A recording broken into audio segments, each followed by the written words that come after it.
Hello beautiful soul! Welcome back to my channel. This is my channel. I'm from Japan, Kabayan Libra.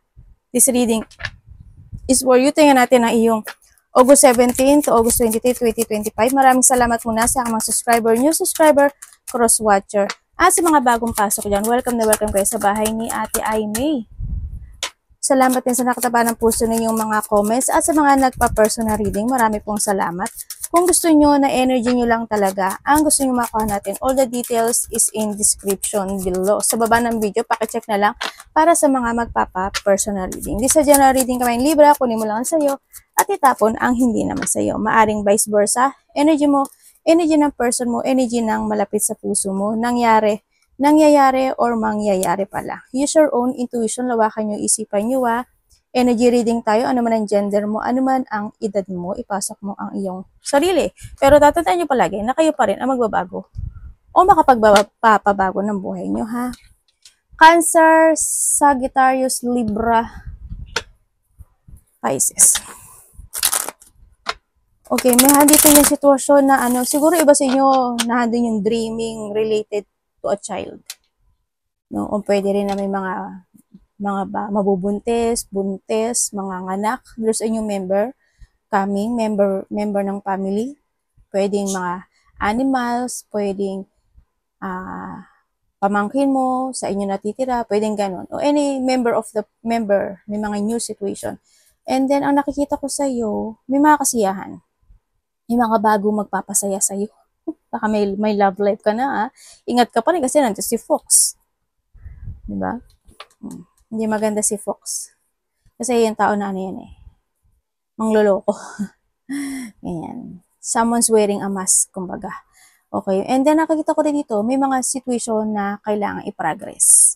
May mga situation na kasi may mga new love, new romance, may mga thinking about situation, about the money. Pwedeng gusto mo na mag-business, pwede mo nang gusto mo magnegosyo, may mga ganang sitwasyon sa iba sa inyo. Pero palagi ka pa rin mag-iingat, sa nakikita ko dito. Kung hindi lumabas si Fox, mas okay pa.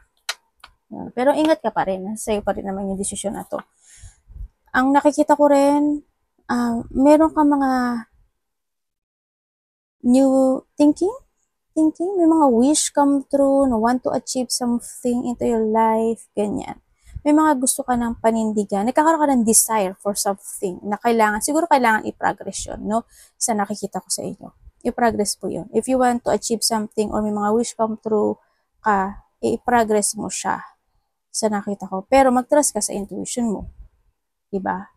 With comes naman, siguro new love sa iba. Sa iba dito is paaring may mga, pwedeng siya si Fox, na hindi pwede pagkatiwalaan. Pwedeng man is related to your work. Ganyan. Maaring may mga mayroong mga pag-uusapan related to a work, business, pera, situation, or sa trabaho mo, ganyan. Kakaroon sa iba siguro ng quarrel, questioning, may mga ganang sitwasyon. Basta, palagi ka mag-iingat. And then, may sinasabi dito na there's a thinking, maybe you're thinking for, again, when it comes to abundance and wealth. Kaya, pag-gain ng wealth, may mga ganang sitwasyon. May someone's wearing a mask. So, iba dito is thinking, more siya, delikado talaga siya. Delikado talaga siya. Basta, delikado siya sa nakita ko dito. May tao dito na special, may taong makasarili. Sarili niya niisip ka siyempre. Mag-ingat ka kasi may mga kamalian ka na pwedeng maganap o madesisyonan, o ma-actionan. May pag-iingat situation na. Yun nga, mangliling lang.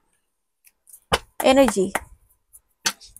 Pwede rin na, halimbawa, sa trabaho mo, diba? May mga tao doon na hindi pwedeng pagkatiwalaan. May mga tao sa paligid mo na wala yung tiwala mo, hindi ka trust, ganyan. O kaya niloloko ka lang, o kaya may mga tao na pinipeke ka lang nila, ganyan. Kumbaga, kunyari, supportive sila sa'yo, kunyari, mahal ka nila, kunyari, ganito, kunyari, ganyan. Pero deep inside, sa thinking nila, masama yung pakay nila. Diba? Kumbaga, wearing a mask talaga siya. Diba? Mag-ingat pa rin kayo. O pwedeng ikaw rin, diba? Dito.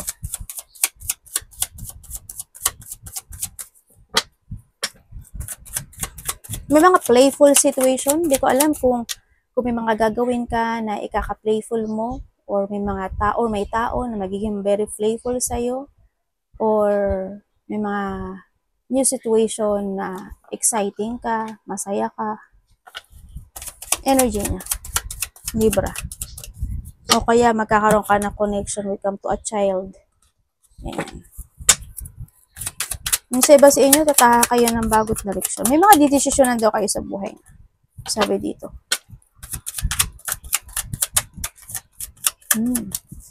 Expect the unexpected. Gamit. Energy mo, ba't ganito?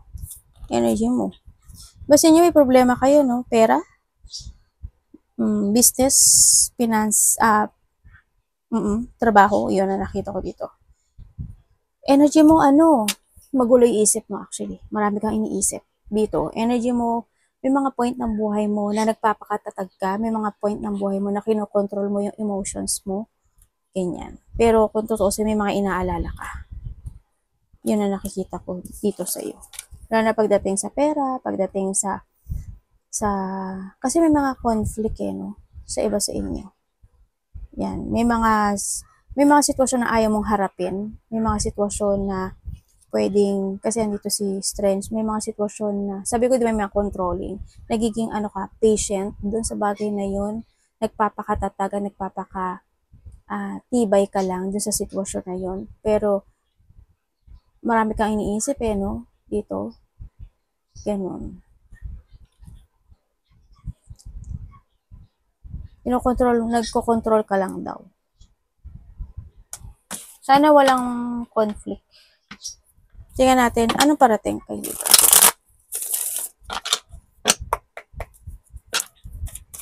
Parating kay Libra.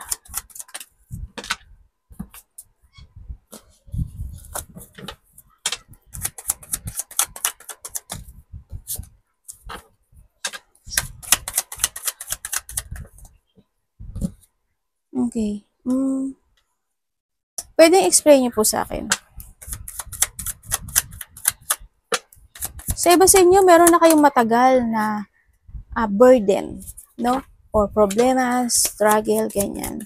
Meron na kayong matagal nyo ng buhat-buhat yon sa nakikita ko dito. Na gusto nyo nang magkaroon ng development, gusto nyo nang magbago, o gusto nyo nang maging maganda yung resulta. Yun ang nakikita ko with the 9 of Cups. Yun ang nakita ko. Parating sa'yo, may mga worrying situation no? May mga iwo-worrying ka raw. May mga, sa iba sa inyo, ano ba dito? Siguro pagising-gising ka sa gabi, isa rin yun. May mga wish, isipin ka ng mga wish come true in life na maaring bakit gano'n, ba't kanya hindi pa rin natutupad, hindi pa rin nangyayari. Parating, may mga idea na papasok sa'yo dito. Sa nakikita ko dito, siguro is time lang na kailangan mong bigyan ng effort at kailangan ng i-progress ito. Kung talaga may mga gusto kang makamit sa buhay mo, no? Think slowly but surely ang kinakailangan din. May mga inaalala kasi sa inyo. Iba sa inyo siguro may sakit kayo sa insomnia, hindi mapagkatulog, masakit, nagkakaroon ng migraine, may mga depression, anxiety, stress, ganyan. May mga sitwasyon na hahata ka ng nakaraan dito. May mga, sabi ko nga, problem, struggle, and burden, di ba meron? Yun ang parating sa iyo medyo may mga point ng buhay mo na mabagal. Pwedeng mabagal ang pasok ng pera, pwedeng may mga decision making na nagiging mabagal, actions na nagiging mabagal, may mga ganong sitwasyon. Ako na nakikita sa iyo. May mga isipin ka raw. Meron dito na babae, maaring itong babae na to nakapagbibigay sa iyo ng stress, no? Or siya yung tao na na nagbibigay sa ng struggle in life. Kumbaga, maaring itong babae na to is marami siyang hinihingi or ibinibigay mo sa kanya yung lahat na gusto niya in life, no? Matagal mo na siya kilala, kung sino man siya sa buhay mo. Mother figure. Ano dapat iwasan ni Libra?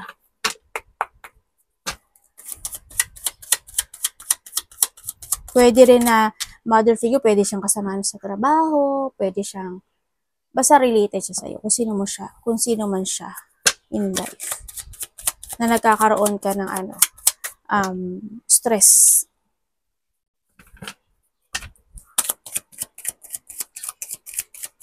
Kasi ba sa inyo may mga pinagsisisihan daw kayo? Napopokus sa nakaraan yung iba ha. May mga deep unhappiness situation ako nakikita sa'yo. Ano dapat iwasan ni Libra? Ay, ano ba ito? Baliktad.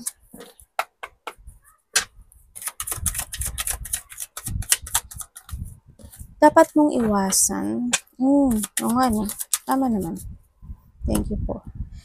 Yung magpa-control. No? Yan. Iwasan mo yung magpa-control ka sa kahit kanino man. Siyempre, tandaan mo palagi na you are the authority of your life. Hindi walang pwedeng makapag-control sa'yo dito. Iwasan mo mga taong sinungaling, mga tao na didiktahan ka in a way na hindi mo gusto. Ganyan. Iwasan mo yung, siyempre yung mga negativity, isa yun. Negativity, being insecure, or mga tao na disloyal, yung ma-let down ka ng situation, iwasan mo. Iwasan mo yung ma-stagnant ka, yung not accepting a situation. Iwasan mo na hindi ka magkaroon ng awakening or hindi ka ma-enlighten in a situation. Iwasan mo, yes, stress, isa yun. Chronic stress, exhaustion, ganyan. Iwasan mo yung mga tao na not willing, yung hindi ka nila gusto suportahan, ganyan. Kaya mo sila sa buhay. Sabay ka salbay sa syempre, unahin mo yung sarili mo. Walang maunahin mo sila, no? Syempre, di ba? Unahin mo yung sarili mo. Syempre, isa rin dito, iwasan mo is to heal a situation. No? Kasi walang makapag-heal sa'yo, kundi yung sarili mo lang. Walang makapag-heal. Hindi ka mai-heal ng ibang tao. Hindi. Hindi. O akala mo nag-heal ka na hindi. Hindi ka mai-heal ng ibang tao, kundi ang sarili mo lang ang makapagpapahil sa'yo. Yun ang tatandaan mo palagi Yung burnout, iwasan mo mga burnout, anxiety, chaos, iwasan mo rin. Yan. Yung malack of self-protection sa sarili, iwasan mo yun. You need to protect yourself. Kumbaga, may mga point ng buhay mo na mag-take a pause ka muna. And time to think, may mga ganong sitwasyon, no? Ako nakikita sa'yo. Siyempre, kung may mga point ng buhay mo na napapagod ka na, it's time to relax, no? Magbigay ka ng time sa sarili mo. Yan din, kinakailangan. Kailangan mo mag-recharge. Yun din ang kinakailangan. Kamusta ang love ni Libra? Love. Love is sa lahat, kapatid, anak, pagulang, karelasyon, kaibigan, pamilya.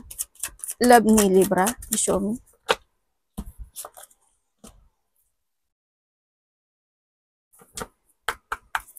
Libra.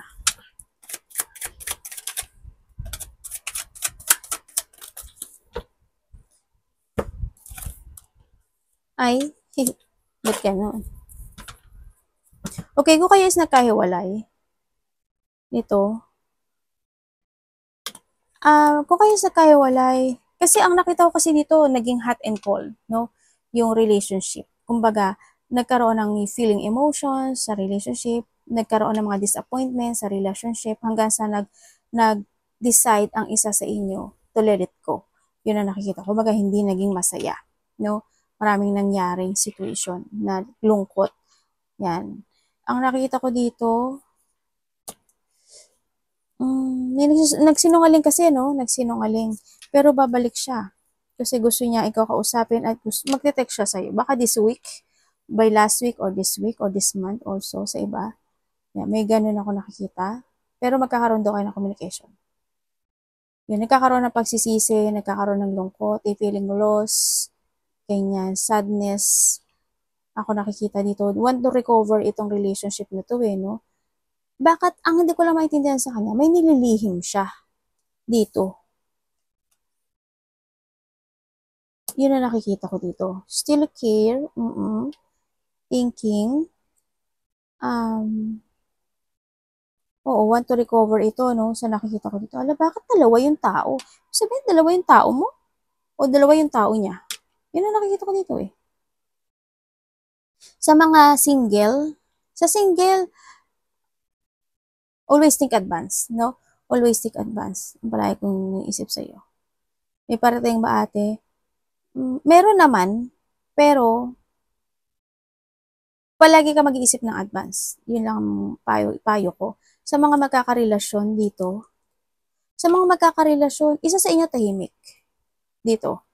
Isa sa inyo, kahit na nagkakaroon ng thinking of negativity, nagkakaroon siya ng disappointment, tumatahimik na lang ang isa sa inyo. Kinikim-kim na lang niya siguro yung nararamdaman niya, ganyan. Sa nakikita ko dito, kasi andun naman yung saya, andun naman siguro yung binibig, siguro talagi naman na nararamdaman niya yung love, or ikaw ito sa kanya. Kaya ganun ang naiisip niya, o nahandun yung sitwasyon niya, naiisip na tahimik na lang siya kasi thinking niya pa rin is positive. Yun ang nakikita ko dito. Sana, o kasi ang nakikita ko dito parang handun din yung panghihinayang. Kung if ever na magkakaroon ng ending yung relationship, nanghihinayang pa rin yung tao na to. No, sa nakikita ko dito. Kaya handun na lang yung sitwasyon na isa sa inyo, tahimik na lang. Pero sana, may secret kasi yung isa sa inyo eh. Isa sa inyo nagsisikreto. Yun nakita ko dito. Iba sa inyo relate, hindi ko alam kung nasa ibang bansa ka lang or yung karelasyon mo is iba yung language, bulolpe, language. Pero mayroon din ako nakita ng Pilipino eh.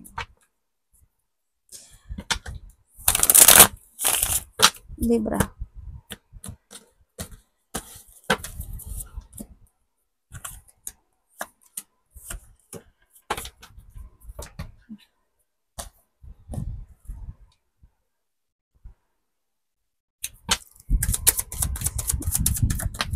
Si iba sa inyo, ano? Bakit ganun? Bakit po ganun? Merong tao, ako nakikita. May pagsiselos. May tao na deep inside nagsiselos siya. Deep inside nag-iisip siya, ganyan. Na nag-iisip siya na nagsisinungaling siya, vice versa. Ganyan, sa nakita ko dito. Dito sa nakikita ko, yes, iba sa inyo magiging, siguro someone or ikaw, moody type. Yan, nagiging moody. May taong silosa, may taong masungit, may tao na makasarili, insecure, may tao na manipulative, liar, unfaithful. Ako nakikita dito. Total ang sabi ko dito. May tao na may bullying din ako nakikita dito. May taong magagalitin. Hindi ko alam kung ikaw ito or someone. Kasi may sabi ng tao na to, sa thinking niya, or sinisikreto niya lang, hindi ka daw niya friend. Or maybe ikaw, hindi mo siya friend. Pero, sino-show niya na friend ka niya. May gano'n, parang, hindi naman tayo friend, di kita close. Kanya. May pagsisinungaling kasi ako nakikita eh. Yun na nakikita ko dito.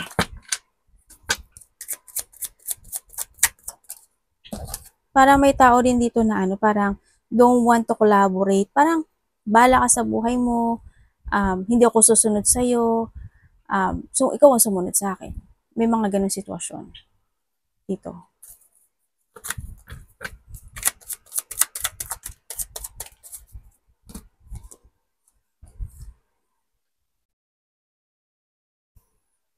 May tao gusto mag-sorry, May malalaman ka raw May malalaman ka katotohanan. Yan. May malalaman kang katotohanan. Siyempre is, nakita ko rin dito, there's an offering. Yan. Pwedeng may tao dito na makipag-usap sa'yo related to a work, related to project, related to a money. No? Or may mga collaboration, partnership, siyempre. Yan, ang nakikita ko dito. May mga dealing situation. May mga, ano pa? Siguro may tao dito na magsishare siya ng goal sa'yo. So, nakita ko sa may offering ako nakikita dito. Yun. In what way, hindi ko alam. Pero may nakikita na ako na something creativity, joy, may mga happy gathering situation. Pwede rin na may mga, sa iba dito, celebration when it comes to a pregnancy, married, o kaya naman may pag-uusapan related doon, o kaya naman may mga mag-chill-chill, ganyan. Siguro, within 3 days, 3 weeks, 3 months ago, or mangyayari pa lang, may mga ganun sitwasyon ako nakikita dito. Siguro may mga chill-chill, may mga kainan, inuman, celebration, something happen, may mga ganun sitwasyon ako nakikita dito. May babae dito ha. Babae na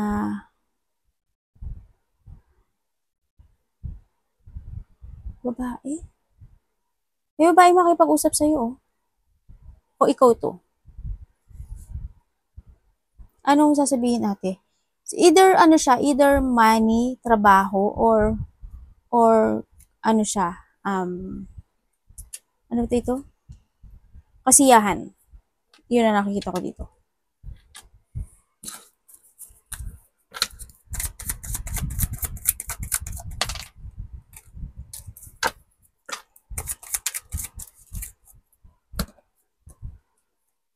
May mga tensyon na hindi pa natatapos dito. Sa sitwasyon mo, sa iba dito may travel kayo, no?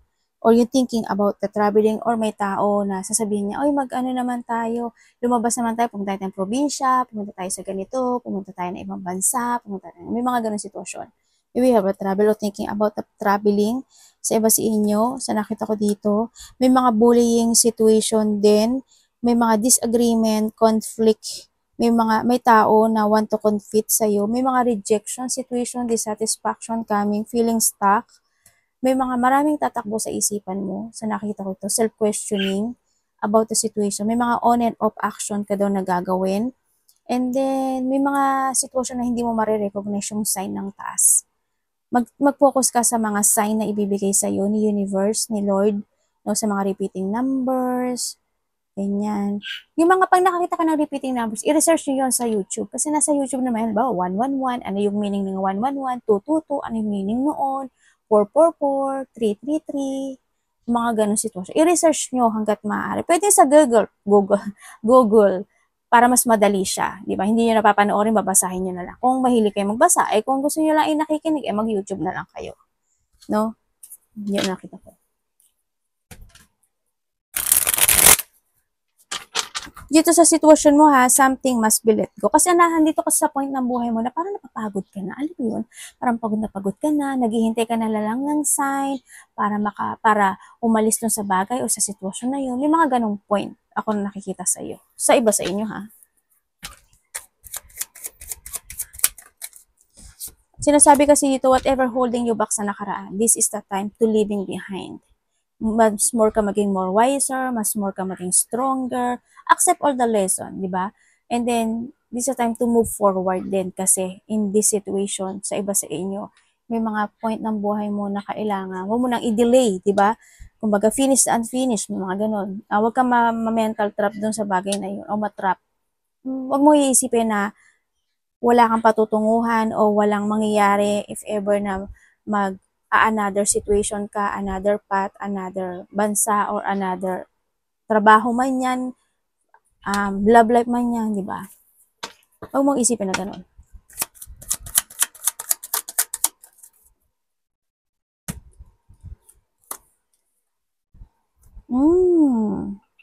Yung manifesting, nagkakaroon ka ng manifestation dito sa nakikita ko dito.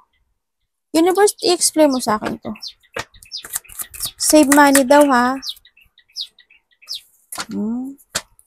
May mga talaga kayo, no? Alam mo yung meron kang isang bagay, isang sitwasyon na nahandun yung responsibilidad mo. Na hindi mo maalis-alis at hindi ka ang iniisip mo na lang, yung minamanifest mo na lang na sana makaahon ka, sana maging okay ang lahat at di mga ganun na lang sitwasyon sa nakikita ko dito. Sabi dito, always keep moving to reach your goal. Sa iba rin dito, it will become a center of attention. Pag-uusapan ka, pwedeng maging topic ka, o pag-uusapan ka, may mga tao o may tao na makaka-recognize sa'yo. After 6 days, 6 weeks, 6 months, there's coming na may mga achievement ka na makakamit. No? May mga achievement ka na makakamit. Meron ding someone spying, may nag-spy sa'yo or you're spying someone. or nandito rin yung sitwasyon na you connected ka sa LDR, mga ganun. And then, sa nakikita ko rin dito, may mga inaalala ka eh. Inaalala mo yung pera mo, inaalala mo yung mga responsibilidad mo sa buhay mo, ganyan. Yung mga tao na sinusuportahan mo, gusto mong tulungan, gusto mo, may mga ganun sitwasyon eh, no? Always manifesting. Pero sabi, huwag ka lang mag-manifest. Siyempre, mag-action ka rin dito, no? Sa nakita ko dito. Siyempre, yun nga is, huwag kang titigil hanggat hindi mo nakukuha yung goal mo sa nakita ko dito. Keep moving, no? Keep moving lang. And be responsible in any situations in life. Pag-isipan, pag-aralan, siya sa atin, alamin, bago ka mag-desisyon, bago ka mag-aksyon, bago ka magtumahak, o anumang sitwasyon yan, pag-isipan mong maigi. Focus to success. No? Ako nakakita dito. Arigatou namaste, God bless.